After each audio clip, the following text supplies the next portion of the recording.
Hello, everyone, and welcome into the Proverbs 31 Woman. I'm so excited to be here with you on today to just talk about the Proverbs 31 Woman and how it is so important that we align with our purpose. So I'm honored to be here. This is more than just a session, it's a movement, a sacred sisterhood of bold, faith filled women who lead with conviction, pray with power, and walk with intentionality. Whether you're a wife, mother, leader, CEO, or all of the above, you belong here with the Proverbs 31 woman.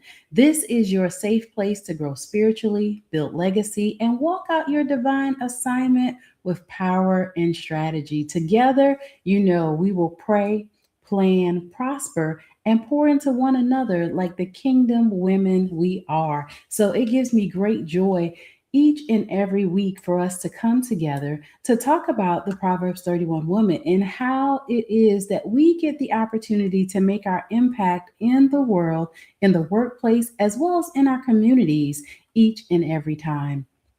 Today, I want to talk about the Esther effect. Can I say that this right here gives life? Okay, Esther understood her untapped potential. You will know that Esther was the woman who stepped into purpose and literally changed history. Now, if that's not a face popper, if that does not hit you, right here in the heart, I don't know what will, right? Because Esther was one that walked in her leadership, but she did so with grace and, can I just say, a strategy. Many of us are doing some amazing things out there in the world, and it really does make a difference that we understand who we are, what we do, why we do it, and the impact that we have in the world. So let's start out with Esther chapter 4, verse 14. Who knoweth whether thou art come to the kingdom for such a time as this? Can I just say that you are in some spaces, in some rooms, at the board table, in front of individuals, the leader in your home and in your community for a time such as this? Now, in order for you to be effective with doing that, you got to know your assignment. You've got to know that you've been called for this time. Now, I know for some of you, it may feel a little heavy. It may sometimes feel like that life is crowding in on you. But can I say that understand your purpose? When you understand that, you'll know that it doesn't really matter how you feel because the purpose that's on your life, the purpose on your assignment is so much more bigger.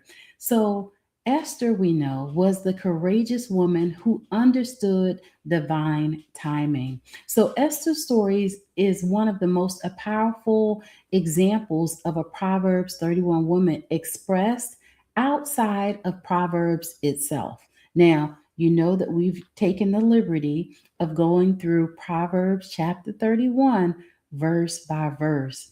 Now, this story appears outside of Proverbs, and she made such a significant impact to where she has her own chapter. Okay, so she was not born into royalty, first of all, and she was not positioned by privilege, but she was an orphan who was raised by her cousin Mordecai, living as part of a displaced Jewish people under foreign rule.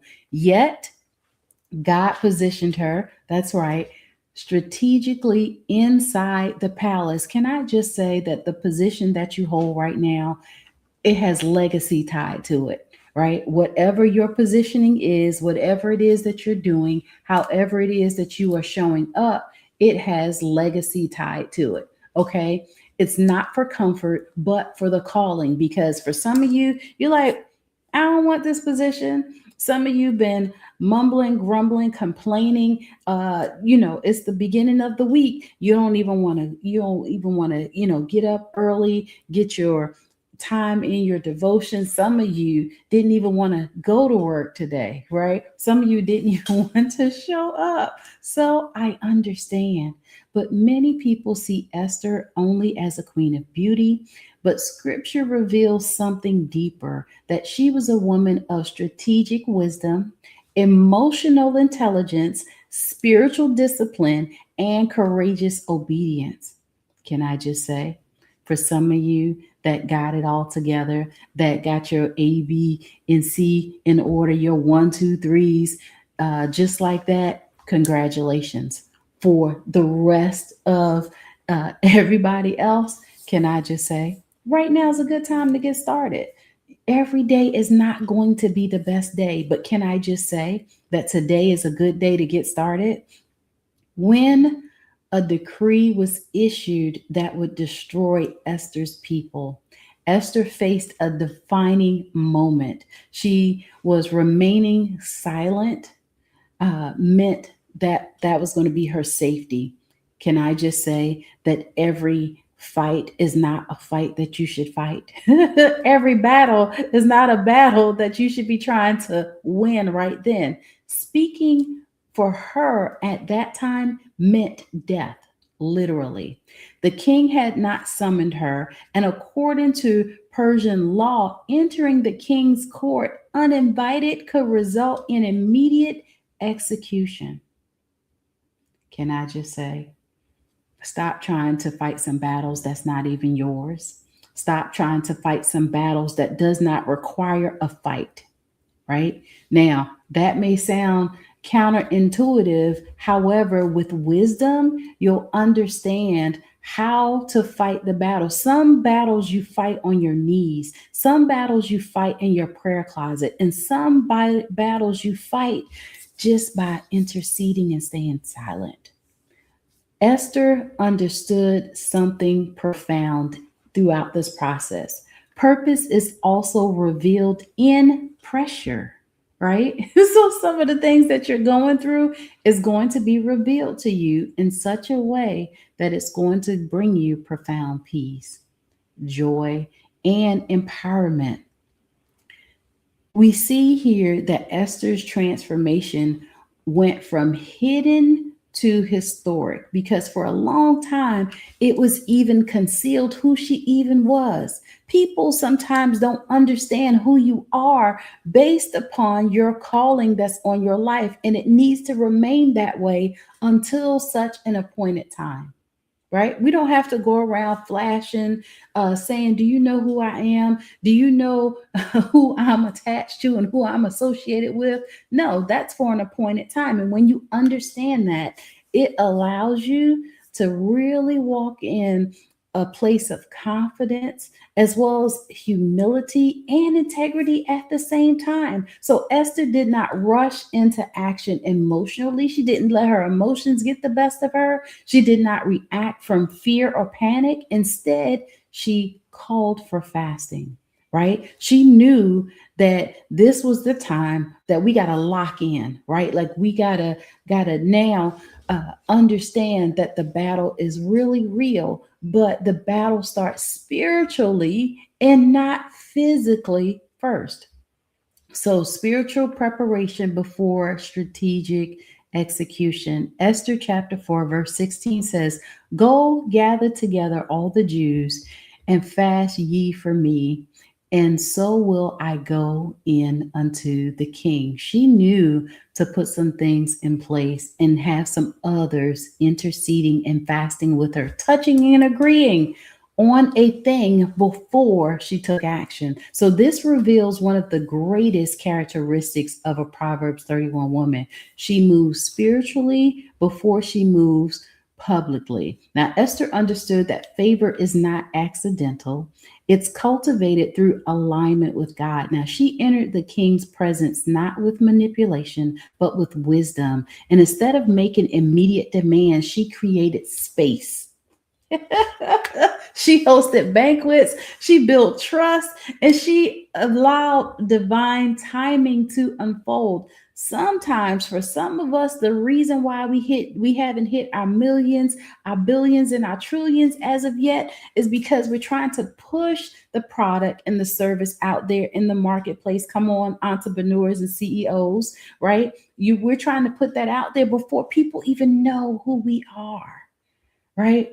Sometimes you gotta slow some things down in order to speed up. You got to allow yourself to now let me build trust, right? Let people understand my work ethic. Let me go in and do a good job. Let me show up 110% before, not the other way around. So Esther understood that her edge was strategy guided by discernment. Can I just say, strategy wins all the time. Now, what made Esther stand out is that she understood timing. That's number one. Esther didn't speak too clearly or too early or too late. She waited for the right moment. A Proverbs 31 woman knows that timing can determine whether trust liberates or it destroys, right? You want to make sure that you understand that. Number two, that she was both gentle and she was fierce. Come on, Proverbs 31 woman. Like, she displayed grace without weakness and courage without arrogance. She honored authority while fulfilling divine assignment, and a powerful balance. Can I just say that we have to have balance in everything that we do? For many of us, we do multiple things. We're wives, we're mothers, we're CEOs and leaders in the workplace. Can I just say that yes, we can do it all and have it all? However, we've got to understand, when we take that one hat off, let that hat sit there for a period of time so that you can focus on the thing at hand and not be trying to intermingle and commingle all the things. Yes, you can do it all. However, allow there to be some balance and allow there also to be some boundaries, right? Home time is home time, work time is work time, and you've got to be okay sometimes with not being okay with separating the two for a moment of time. Like, your family deserves the best part of you when you show up and you come home. Your work, it deserves the best part of you when you show up at work, whether you clock in or not. For some of us that don't clock a clock or a punch a time clock, can I just say that you've got to understand, though, that setting those boundaries, first of all, it's going to give you peace of mind, right? It's going to give you peace that surpasses all understanding. And so, along with that, it allows you to be able to flow in multiple spaces, showing up genuinely and being your most authentic self. When we are so sometimes so clouded with all the things that we have going on, all the things that we need to do, can I just say that that takes away from you being 100% present? And I say 110% present, right? You want to walk in a place of knowing that that is a part of you. Now, number three is that Esther used her position for purpose. Esther did not see the palace as a personal reward. Like, she could have, right? She could have walked in there and been like, forget y'all, right? Like, it's my time. This is my season. This is what I'm doing now. However, she saw it as a platform for impact. Who are you representing? Who are you taking with you as you go up? Right? As you become successful, as you are now the set apart and the standout one, who are you taking with you? Like, her question was not, why am I here? But her question became, who am I here to save? Who am I here to serve? How can I now? Can you tell I'm getting a little excited? Yes, I am, because this is generational leadership at its best, right? Not only could Esther have gone on and done things for herself and completely changed her life, which we see that it happened. However, she liberated a whole nation. Now, I'm going to let that sit for just a moment, right? What about your movement? What about the purpose that you're called to? What about the people that are waiting on you, that are looking for you the same way you're looking for them? Right? So you've got to understand that your purpose is tied to saving others, helping them get clarity, solving their problems. And if you're still in the workplace, show up, right? Do the work that you are assigned to do. The contract that you signed on that said that I'm going to fulfill these obligations and do these things. Can I just say do them? Right? It's that simple. However, understand that your assignment, whatever that is attached to helping others as well. Let's talk about the Esther's edge for just a moment because she has strategic courage. Esther's power came from three sources. Number one was spiritual preparation. Number two was emotional maturity. Just like I was saying, that every battle is not a battle that you have to fight physically. Sometimes the battle is spiritually, and that shows up first, right? So if you're not emotionally mature, you're going to miss out and feel like, that you got to fight physically because you're fighting the wrong way. And then number three was strategic execution. She did not force the doors open. She positioned herself so God could open them. Can I just say, for some of us, we need another 1 to 2 moves to reposition ourselves so the doors swing wide open, so that the favor shows up, so that the promotion comes in without question, the raises happen, the clients come out of the north, the south, the east, and the west, right? And so, because of Esther's obedience, a nation was saved. Here's the Proverbs 31 alignment. Proverbs 31 versus Esther expression is how we're going to differentiate the two. We know that Proverbs teaches strength and honor. Well, Esther's expression, how she showed up, was that she risked her life for her purpose.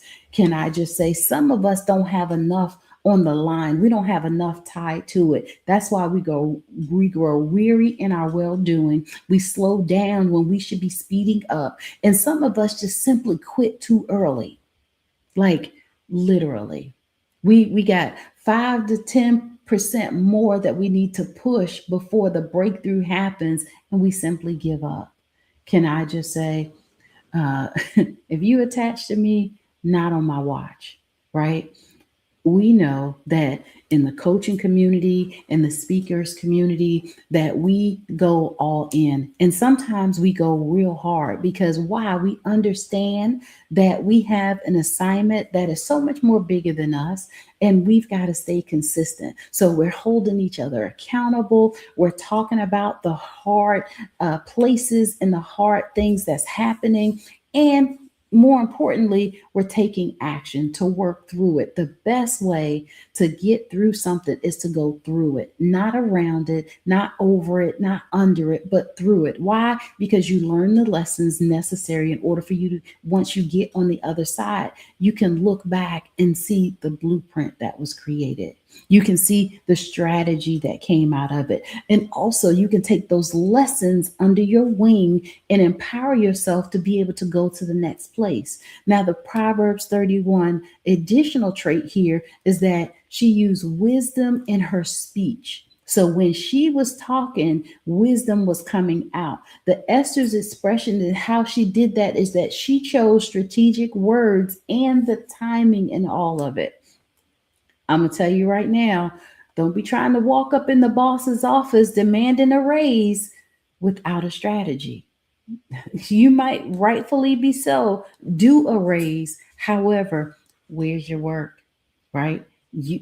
Have you presented your work? Have you been talking about have they been recognizing the fact of how you've been showing up? Right? You are rightfully so do one, but the way that you're going about it may not be always the right way. So you can draw so much more when honey than you can with anything else. The next part to this is fear of the Lord for the Proverbs 31 woman. And in Esther's expression, how she showed up with this is that she fasted and she sought divine direction. Can I say for some of us, when's the last time you fasted over something? right? You put something out there before the Lord, it has not happened as of yet.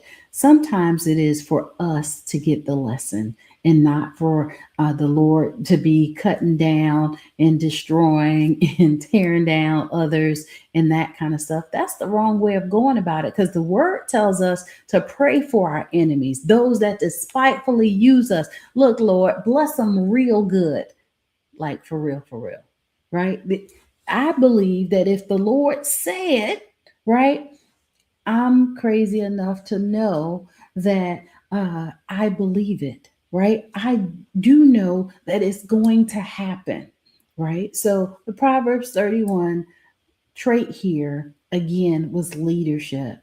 And how Esther showed up is that she influenced national destiny. She took others along with her. So let's talk about our legacy activation and three actions to apply this Esther principle, right? This activation. Number one is prepare spiritually before you act strategically. So before making major decisions, I want you to fast, pray, and seek clarity. Strategy without spiritual alignment lacks power, right? You want to make sure that you are positioning yourself to be able to make an informed decision before you take action. Now, I do understand that there's a thing that it is said that success loves speed. However, can I just say that too much speed causes a crash, right? So do it strategically. Now, number two is identify your palace position. Understand who you are and whose you are, right? Where has God placed you right now in the workplace, in your family and ministry, and your platform that carries hidden influence, right? People hinge on your every word. They're looking for opportunities to follow you, to do the things that you're telling them to do. However, if it's not getting real results, go back and redo your first works all over again. Make sure that you're providing real value, right? That people get the opportunity to lead and grow. Make sure that you're doing things in such a way that others want to connect with you, right? That they want to follow you as well. If not, some of the things is being done for naught, right? Now, number three is speak even when it costs you comfort. Wow, right? That'll shut some things down and wake you up at the same time, because legacy moments often require courage beyond convenience. Now, I know that for some of the things that the Lord is calling you to do, like walk away from the workplace to have a greater impact and influence in the things that He's calling you to, right? For your own business. However, do it with a strategy. Don't just up and say, I'm out here now, and have no way to take care of you and your family and provide for your daily necessities. I often say, do it with a structure, do it with some structure and a strategy so that you can pay your own bills, because my place is only big enough for two because we're running out of closet space already. So we want to make sure that we have things aligned properly. Now, let's talk about our journaling, because I really want you to spend some time here with this word, right? Number one is, where might God be positioning you right now for a purpose bigger than what you currently understand? Can I just say, I know the pressure is there, the pressure is heavy, but can I just say, whew, thank you for the pressure, Lord, because that means that I'm equipped to be able to handle it. I believe that the vision that you gave me, God, is so big that who the provision is on the way and it's going to happen. It's just a matter of time. I'm going to continue to keep on doing what you tell me to do, how you tell me to do it, because why? I know you're going to show up. I know you're going to fight the battles. I know you're going to lift the pressure and the load. Why? Because it's not about me. There's millions and millions of women out there looking for an answer. They're looking for a community and a movement to be a part of, to feel like they belong, to help them to understand their purpose and their destiny, to help them to take the ideas that they have in their mind, to put it on paper, to put it in books, to write courses, to help other people, because they understand that the purpose that's on the inside is locked to helping others. Where is God positioning you right now that has a purpose tied to it that's bigger than you currently understand? Whatever that is, spend some time to write that out. Number two, what fear has been keeping you silent when God is calling you to speak? Now, that right there, that'll call your feet to the carpet, right? I'm not sure where that is or how that fear is showing up for you, but you do. Write it down and get your thoughts out about that. And number three, how can I prepare spiritually for the next major decision or opportunity in my life? Can I say nothing works but work? Putting in the work every single day is going to allow you to be positioned like never before, but also you want to walk in a season called ready and not getting ready. Getting ready is a missed opportunity all day long when the opportunity shows up. When you say, a client says, "Oh, I would love to work with you and take your course," and you say, "All right, I'll get back to you in 1 to 2 weeks. I gotta finish building the course. I gotta get the platform together. Yeah, that's a missed opportunity. Okay. So make sure that you're doing those things and journal about it. Our affirmation for today is this: I am positioned for purpose. Like Esther, I walk in divine timing, strategic wisdom, and courageous obedience. I trust God's placement and build boldly to fulfill my assignment. Can I just say that if you said that daily affirmation, let's go, right? Now is go time. We are built for such a time as this. And our word for the week, our words for the week is divine timing. You're not behind, you're not delayed, but you are positioned for such a time as right now. Our scripture meditation for this week is Ecclesiastes chapter 3, verse 1. And it says, "To everything there is a season and a time to every purpose under the heaven." Can I just say that you are right where you need to be, doing right what you need to be doing? And if you're not doing it, today is a good time to get started. Thank you so much for joining me here at the Proverbs 31 Woman. We are going to continue each and every week to give you even more information of how to show up in the workplace, in your community, better yet, in your home and in your business. Can I just say, you amazing, powerful, extraordinary Proverbs 31 woman, you got this. And I will continue to see you at the top. Have an amazing week. Look, go ahead and do the work and show up like you've never shown up before. It's okay to start over again, to be the 2.0, the 3.0 version. It's all right. Thank you so much for joining. I see the hearts. And look, it empowers me to see the comments as well as all of you that are reaching out via text and just sharing how it is that you are showing up in these different spaces that you're called to, doing the most. That's right. You have permission to do so, and you don't need my permission, but give yourself permission to show up differently, but be the best version that you can be. I look forward to connecting with you on next time. Take care and have a super amazing week on purpose. Take care.